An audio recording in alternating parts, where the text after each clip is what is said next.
what's going on with the Nintendo shipping a lot of Amiibos, but there's still some sitting on big old freighters out in the West Coast outside Seattle. What's happening? I cannot wait for the podcast where we have zero fucking Amiibo topics. So, I mean, what order do we want to tackle this in? So, Nintendo, let's just get right to it, and I don't think anyone doubts this, or would have doubted it. But the Amiibos are doing gangbusters for Nintendo.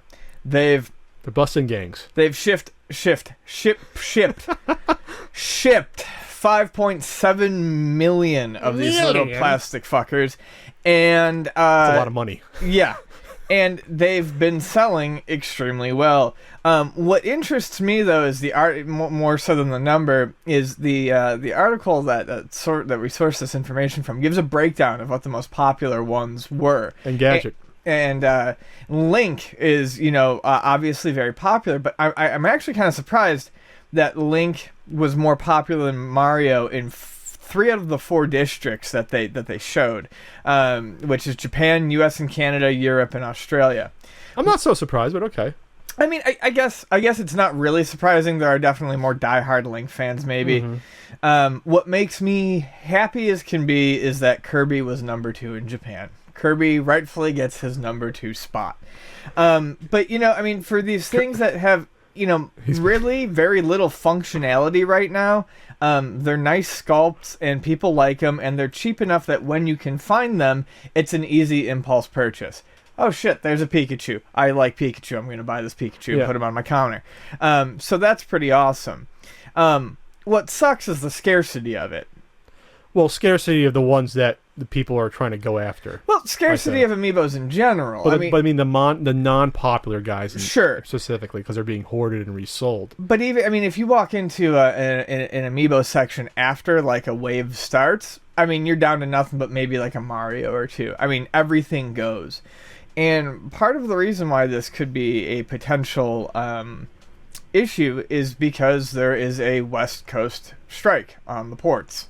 Meaning that ships that normally ship these things over haven't been able to unload their shipments of Amiibos and potentially Nintendo 3DSs. So there's tons of merchandise from overseas sitting basically at the dock on ships, just sitting. Yeah, honestly just floating there for like a month now, and until the strike is over, they can't get the goods off. So is it possible that there are more... I'm not expecting there to be more trainers or villagers or anything. That's too old. But, we could see some more Majora's Mask 3DSs. We could see, some of the harder to find ones from like Wave 2 and Wave 3. Well, didn't Best Buy oversell and other, like GameStop oversell, then they had to cancel a bunch of pre-orders? Yeah, I mean, I personally have a friend, and she had one pre-ordered with a confirmation number from Best Buy, and they canceled it on her without even alerting her to the fact that they were canceling her pre-order.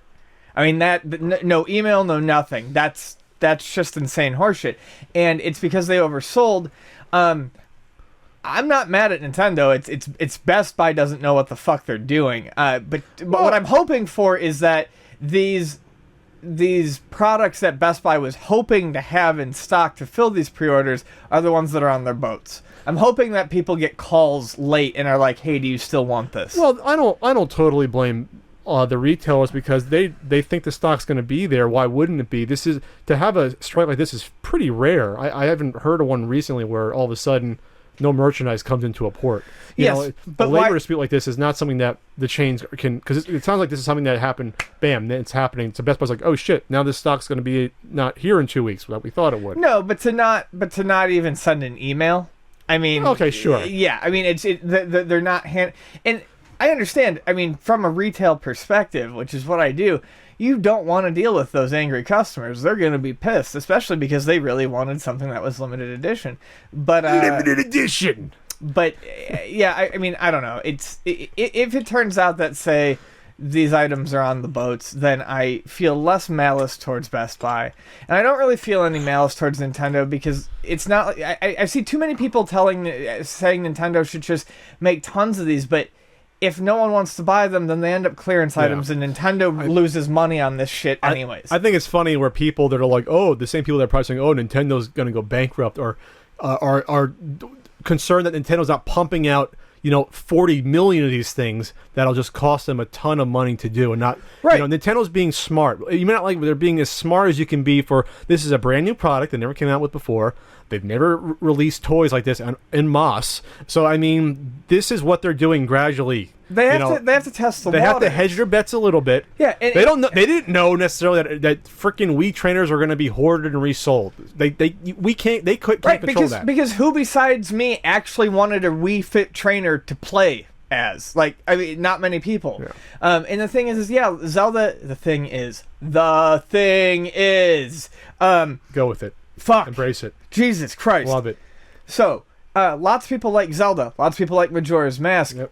But lots of people also don't want adornment and things on their systems. Lots of people just want a black, sleek-looking handheld. So Sure. even though it seems obvious to, some Zelda fans that, well, why don't you just make enough? These things can sit on shelves. Yeah, and then Nintendo's, like I said, Nintendo is a private company, so they do things with it while they don't have to answer to these shareholders that wants them to make. They're doing it slowly but surely, and they shipped 5.7 million. That's probably, let's say it costs each of them, I don't know, $3 each. They probably sold them to retail for $5. But I mean, they're selling for like say $5 or $7 each. They're making a ton. They're making tens of millions so far off of this. Could be only 20 million. They sell them for $12.99. Yeah, but that's not how much Nintendo's making. Oh yeah, I'm saying they're selling them to retailers, say for $5 each. Or right, whatever. my bad. So they're making a lot of money, and that's profit. And then going forward, it'll be more and more. So, yeah, I mean, you're not going to stop the scalpers. We know that. They're going to do whatever. Obviously, though, I feel bad though for someone that spent $90 on a new Amiibo, only to know that on the boat sitting there's going to be thousands upon thousands that might come off. That could be funny. Just be patient with your money. No, totally Just be patient. There's no reason why you need to have a freaking pit Amiibo day one. You can wait a few weeks or a month. Nothing's going to happen. You're not going to get farther in the game with it. It's just to go on your shelf. Just be patient with your money. Be smart with your money. And while it bummed me out, I was gonna get Vani the Mega Man and the Sonic Amiibos for Valentine's Day. We don't really celebrate Valentine's Day, but no matter how many times I say we don't celebrate Valentine's Day, Vani always gets me something, which means I have to get her something. And it's very nice. Yes, you have to get your woman to something. It's very sweet. So I was gonna get them for her, and then she's like, "Hey, I got them at the naval base." I'm like, well, that sucks because I don't have a Valentine's Day gift to give you, but at the same point in time, I'm not paying $30 a piece for, these Amiibos because you got them at retail. They sell them at the naval base? Oh, yeah. Oh, I know they had a video game store there. That's pretty cool. Yeah, they do. I mean, they didn't have any of, the limited edition, 3DS XLs because she tried to find me the Monster Hunter one. I mean, but whatever. Anyways. So, I don't know. We'll see what happens once the strike ends. I saw you talking about the Amiibo, the unlocking? Yeah, so Amiibos are all, they keep adding little bits of functionality to these things, and honestly, none of it is all that impressive, but I still like these things as these little weird toys. And Amiibos are going to start unlocking little trial games for the game that they represent. What's interesting, though, is they talk about how it's going to it's going to unlock a scene. So it's not necessarily going to be, it just starts you off at the beginning of the game with 5 minutes. It might put you in a castle in Super Mario Brothers. It might put you in a boss fight in Zelda, so you get to see something a bit meatier. That said, I find it hard to believe that a lot of these virtual console games are things that people are not familiar with. So, I mean, I don't know how useful it's going to be, but it's just more shit that they're letting these things do. At least they know that, okay, we have 1 or 2 games only that these may work for. Here's something in the meantime to make it worth the fact that you might be paying. Then again, most people paying $80 for these are not probably opening them anyway. So there's that to be said.